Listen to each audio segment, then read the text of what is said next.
SCLC Television. I'm Maynard Eaton. Joining me, of course, is our president and CEO, Dr. Charles Steele Jr. SCLC, significant week for us.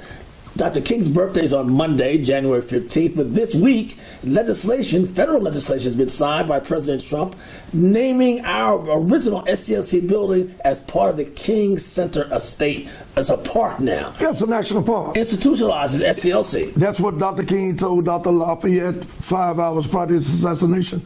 Now it's a time to internationalize and institutionalize SCLC. It was done. That's a good thing for our current operation as well? Absolutely. We right next door to the history of that great office that brought about all of our civil rights through all of the presidents, inclusive of Dr. King and Dr. Lowry, Reverend Abernathy, as well as Martin Luther King III. And we're just happy to say even Reverend Shuttleworth was there for a short period of time, I think 9 months.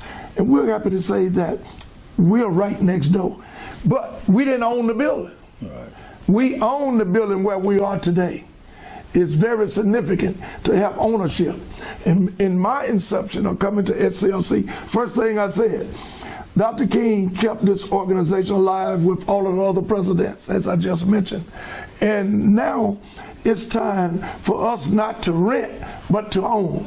And downstairs, with the vision that we have to bring about the exposure of the historicity of SCLC by having some sort of recognition of our history, as well as a lecture hall and training section where we will have people from all over the world to come to be trained in the Kenyan philosophy. Because of that building, yes, sir, tourists will flood not only there, but here as well. Right here as well. I mean, how can you separate next door from being your neighbor and the important and the impact? See, many times, man, folks get so caught up on the past that they forget they have to live today. Mm-hmm. That's how we came about with Reconstruction and losing all that we had accomplished. At the end of Reconstruction, Ruther B. Hayes, when the president went to sleep thinking he had lost, and the next day he had won. But guess what he did? He gave local control back to the local government, and we lost the U.S. Senate seats with all our blacks and Congress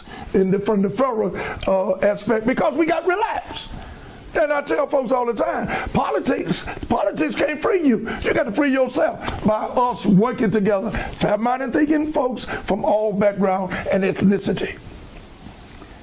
This building also cements your legacy with regard to SCLC, all these other presidents, but now there's no taking away. This becomes federal property, federal knowledge that you're a president of SCLC as well. Well, that's not as important as the continuation. Of course, I want my credit.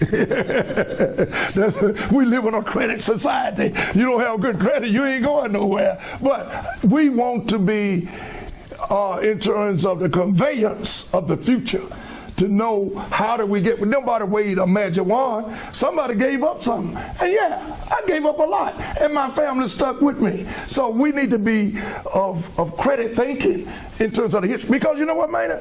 If you don't write your history, somebody else will. And guess what? They'll leave you out. Speaking of history, and speaking of giving credit, we lost a civil rights foot soldier this week, John Bascom. Oh, my Lord. He was he'd been buried this weekend. He was quite a part of the SCLC family, was he not? Absolutely, and I'm on program, and I'm honored to bring remarks at his eulogy and his transition. But the point being, and I was thinking last night and this morning, what stands out with you in terms of Baskin's involvement and motivation to you? Every time I saw him, he smiled and say, "How you doing, Mr. President?" Every program I went to, I'd be sitting in the back, just want to be a part of the congregation or whatever. He'll say, "You go down front."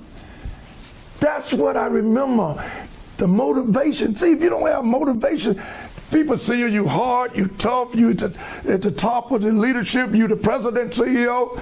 You need to be encouraged in order to stay there. He encouraged me by saying a few words. Ladies and gentlemen, our president, Dr. Charles Steele Jr., you've been listening to SCLC TV. This has been a monumental week for SCLC. We've been institutionalized by the federal government, and we also celebrate the birthday of our founder, Dr. Martin Luther King Jr. I'm Maynard Eaton.